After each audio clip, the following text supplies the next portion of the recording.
Viewers, আপনারা জানেন যে রংপুরে একটি ভয়াবহ হত্যাকাণ্ড ঘটে গেছে ইতিমধ্যে।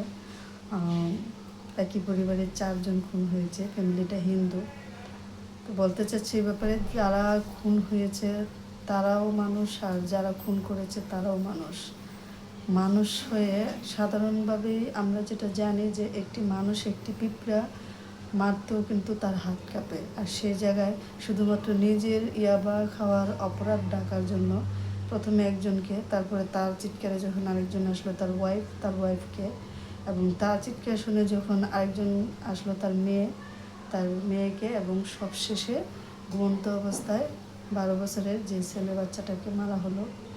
এই পুরো ব্যাপারটাই একটা মানে মর্মান্তিক ব্যাপার, যে একটি মানুষ শুধুমাত্র নিজের একটি নেশার অপরাধ ডাকার জন্য 4-4টা মানুষকে খুন করতে পারে।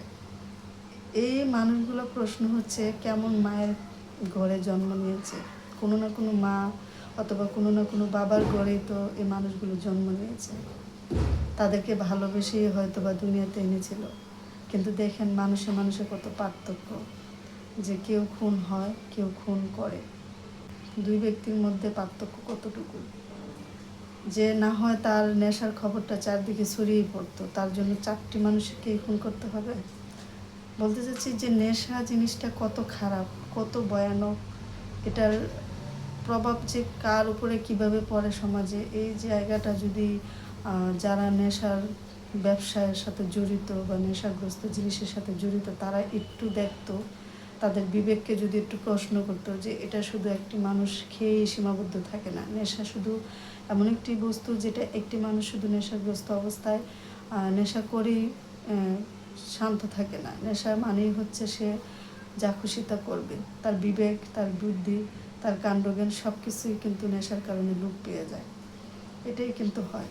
তো এই বিষয়গুলোর উপরে সর্বোপরি কেন জানি মনে হয় যে প্রশাসনিক দুর্বলতা, দেশের উচ্ছৃঙ্খল বা বিশৃঙ্খলা, দেশের সরকার ব্যবস্থাপনা সব কিছুরই কেমন যেন একটা উলটপালট হয়ে যাচ্ছে। যদি সব কিছুর শৃঙ্খলা থাকতো, নিয়ম মাফিক থাকতো, তাহলে এতটা অন্যায় অত্যাচার অন্ততপক্ষে একটি দেশে হতে পারে না। বিশেষ করে যদি প্রশাসনিক কার্যক্রমে জোরদার কোনো ব্যবস্থা থাকতো, তাহলে অবশ্যই অপরাধগুলো পর্যায়ক্রমে একটার পর একটা ঘটতে পারে না। কারণ একটি অপরাধের বিচার যদি সঠিক সময়ের ভিতরে করা হতো, অবশ্যই আরেকটি অপরাধ ঘটতো না। তো অপরাধের বিচার ঘটে না বিধায় মনে হয় যে একটি অপরাধ হয়ে আরেকটি অপরাধ হবে ভবিষ্যতে, এটাই হয়। তো যে লোকগুলো আসলে শুধুমাত্র নিজেদের নেশার জায়গাটা ঢাকার জন্য, তারা একটি বাসার ছাদে যখন নেশা করার জন্য উঠছে, সেই সাউন্ড পেয়ে পায়ের সাউন্ড পেয়ে একটি স্বাভাবিক সুস্থ স্বাভাবিক মানুষ অবশ্যই এটা দেখবে যে তার বাসার ছাদে কী সাউন্ড হচ্ছে। তার অপরাধ এইটুকুই, সে দেখতে গিয়েছিল এবং যখন গিয়ে দেখে যে তার নিজেরই আপনজন যারা নেশা করছে, তো তাদেরকে স্বাভাবিকভাবেই দায়িত্ব থেকে সে বাধা দিয়েছিল। সেই জায়গা থেকেই তাকে মেরে ফেলা, এবং তাকে মেরে ফেলার কারণে তার বউ সাক্ষী হয়ে গেছে, তাকে মেরে ফেললো, এবং তাকে মেরে ফেলার কারণে তার 2 বাচ্চা সাক্ষী হয়ে গেছে, তাদেরকে মেরে ফেললো। তো ভয়ঙ্কর অবস্থা দেখেন, যে শুধুমাত্র তাদের অপরাধ বা তারা বেঁচে থাকবে, যে কোনো কিছুর বিনিময়ে তারা বেঁচে থাকবে। একটি নয়, দুটি নয়, 4টি মানুষ খুন করে হলেও তারা বেঁচে থাকবে। তাদের জীবনের কতটা মূল্য। কিছু নেশাগ্রস্ত মানুষ এরকমই ভাবে যে তাদের জীবনের মূল্য এত যে প্রয়োজনে 10টি মানুষ তারা খুন করবে, তারা সবই পারবে। তো এই বিষয়টা থেকে শুধুমাত্র এটাই বলতে চাই যে তাদের কোনো দোষ নেই।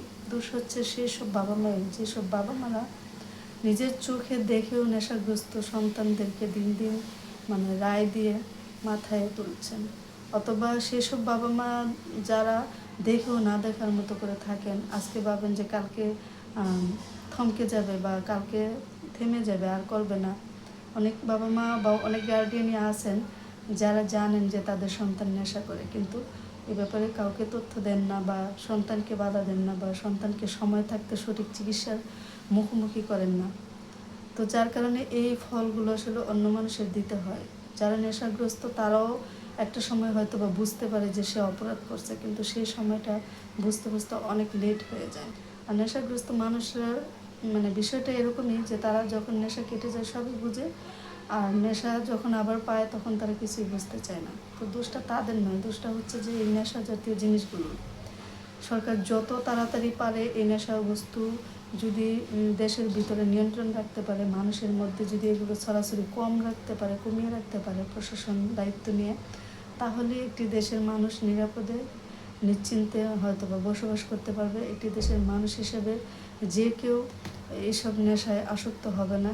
এটাই হয়তো বা মানে হবে যদি সরকার বা দেশের আইনি প্রশাসনিক ব্যবস্থা যদি ভালো হয়, এই নেশার বস্তু যদি দেশে ব্যবহার কম হয়, তাহলে হয়তো বা একটি দেশে অপরাধ অনেকাংশেই কমে যাবে। অপরাধীর কোনো দোষ নেই, অপরাধী যারা তৈরি করছে তাদেরই বড় দোষ। তাদেরকে খুঁজে বের করে যত সম্ভব তাদেরকে নিয়ন্ত্রণ রাখাই একটি দেশের দায়িত্ব।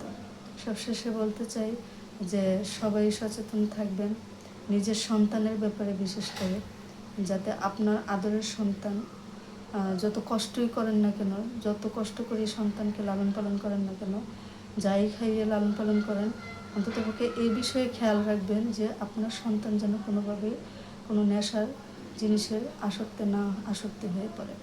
কারণ এই নেশা মানুষকে সব শেষ করে দেয়, জীবনে অবশিষ্ট কিচ্ছু থাকে না যারা নেশায় আসক্ত হয়ে যায়, এবং তার ফ্যামিলিও কখনো সুখী থাকে না।